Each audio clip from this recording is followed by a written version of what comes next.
Welcome back to Cookin with Bobbi Jo. Chastity here today, and I'm finally going to use my Lodge National Cornbread Festival 25th Anniversary Skillet, and I'm going to make some cornbread.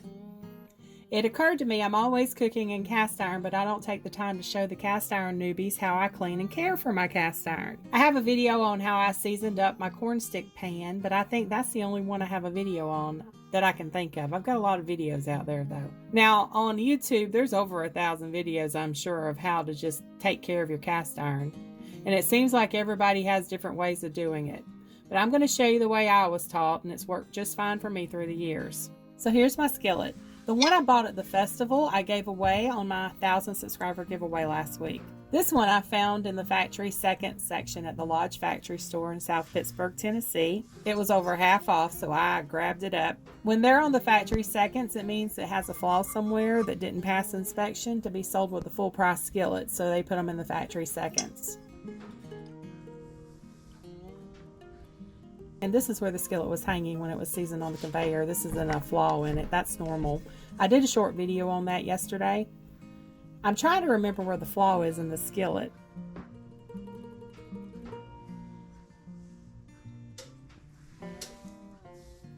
Oh, here it is on the back. This one has a little hole where it looks like an air bubble formed or something. It doesn't affect the way it cooks.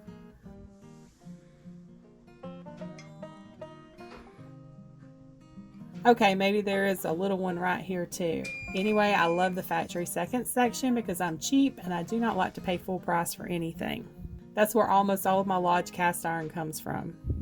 Okay, you can see this better now. See that rusty looking spot? That's what I was talking about as normal. That's where the skillet is hanging from the conveyor when they're seasoning it in the factory. It'll go away after time and use. So I removed the price tag that was on the skillet. I'm going to turn on my water and get it warm.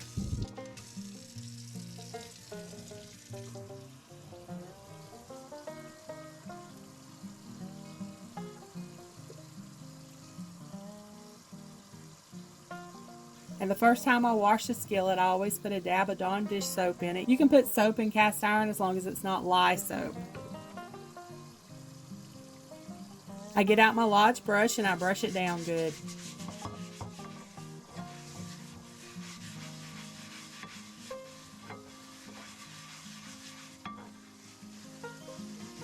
I'm going to make sure I get all the glue off from where the price sticker was in the skillet.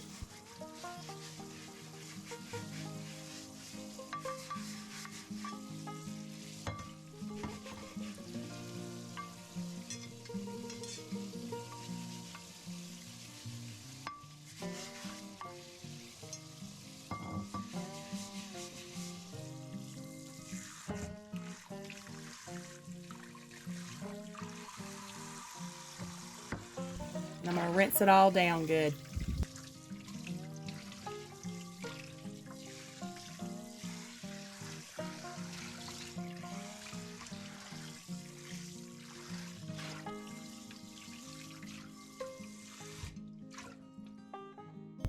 See, it's all nice and clean.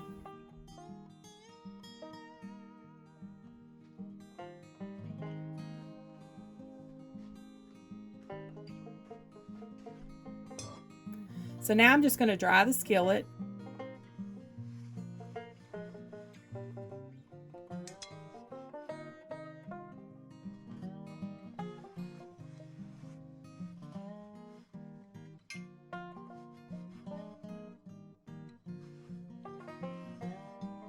See how nice and clean it looks?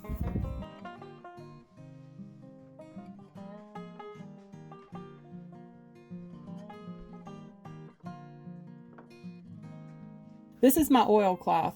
I use this to oil all of my cast iron down after each use. It's just t-shirt fabric cut into a large square. You can buy a cheap 100% cotton t-shirt and cut it into cloths, or you can go by the craft store like Hobby Lobby, buy a yard or so of t-shirt fabric and cut it into cloths. I have a few of these. All I'm going to do is put a small amount of oil in the skillet. Then I'm going to take my cloth and rub it in on all sides, including the handle. And it doesn't take much oil.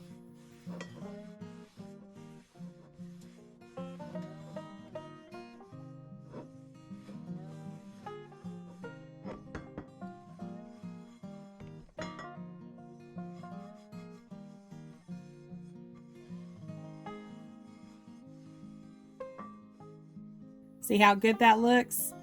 And that's all I do before I use a new skillet.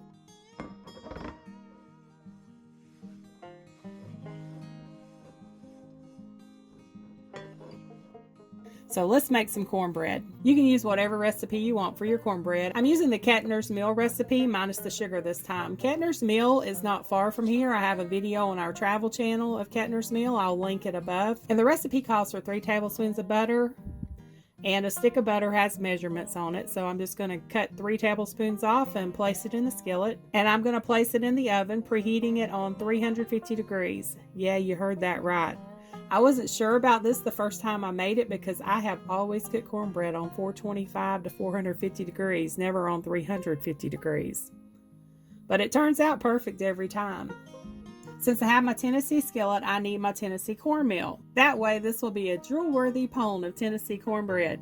I use this big plastic measuring cup to make my cornbread batter in. It makes it easier to pour. Here's my Kettner's Mill cornmeal. 1 week in a year, in October, they have a Kettner's Mill Country Fair. And this old mill cranks up at that time and produces some fresh ground cornmeal. And I love this cornmeal. It's coarse and it has the best texture for cornbread. So it takes 1 cup of cornmeal,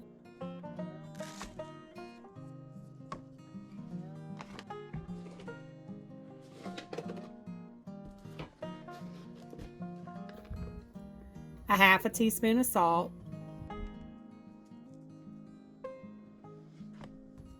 1 teaspoon of baking powder,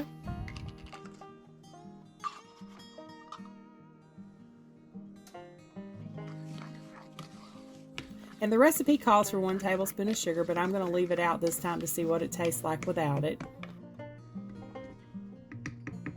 And a half a cup of all-purpose flour. I made it exactly by the recipe last time and it turned out great. It was my first time ever adding sugar to cornbread and I was surprised it tasted so good. You could barely taste the sugar. So you want to mix all those dry ingredients together.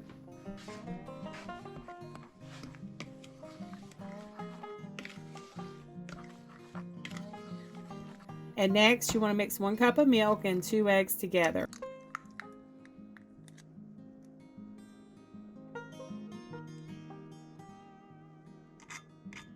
And I should have probably whisked the eggs and then poured them in the milk, but I didn't, so we'll make this work.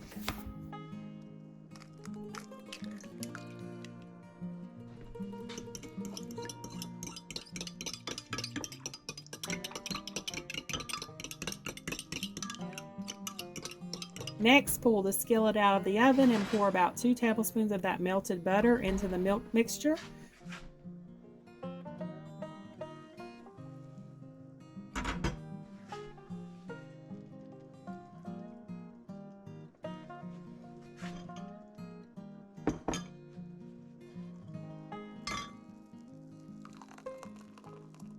Mix it all together and pour it into the cornmeal mixture.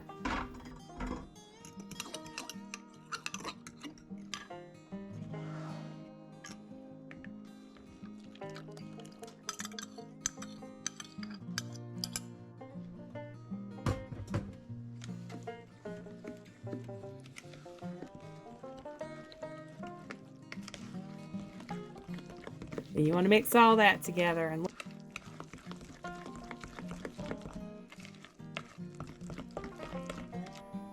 okay, now pour it into the skillet and place it back in the oven for 20 to 25 minutes.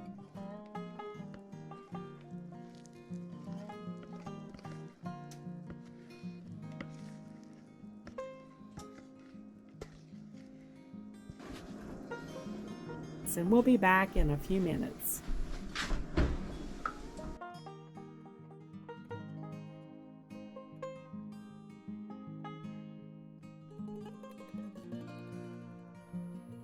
Okay, the cornbread's done. Isn't that beautiful? It smells drool-worthy.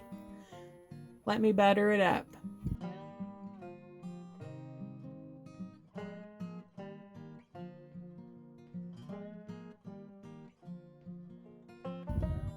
Now I'm going to dump this cornbread on a plate so I can wash up the skillet while the skillet's still warm.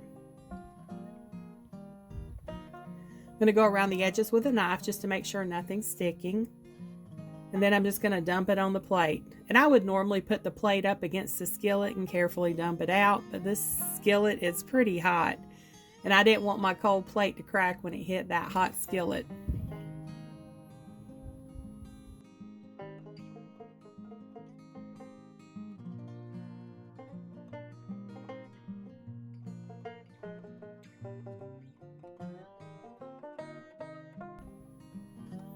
All right, let's wash the skillet. And it's simple after you bake cornbread. I just turn on some warm water, get out my brush, and scrub it down.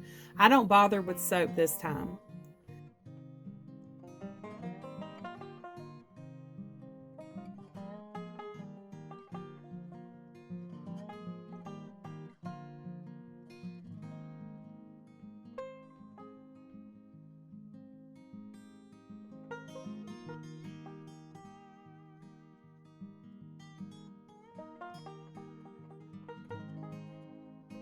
Then I dry it, and just like before, I take a dab of oil, wipe it on all sides of the skillet.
And then I'm going to stick it back in the oven while the oven's still warm and let that oil soak back in a little bit.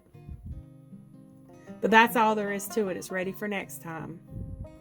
The best way to season a cast iron is to cook in it. The more you cook, the better it gets. I'll do a video on how to season a skillet when I get a skillet that needs a good seasoning in the oven.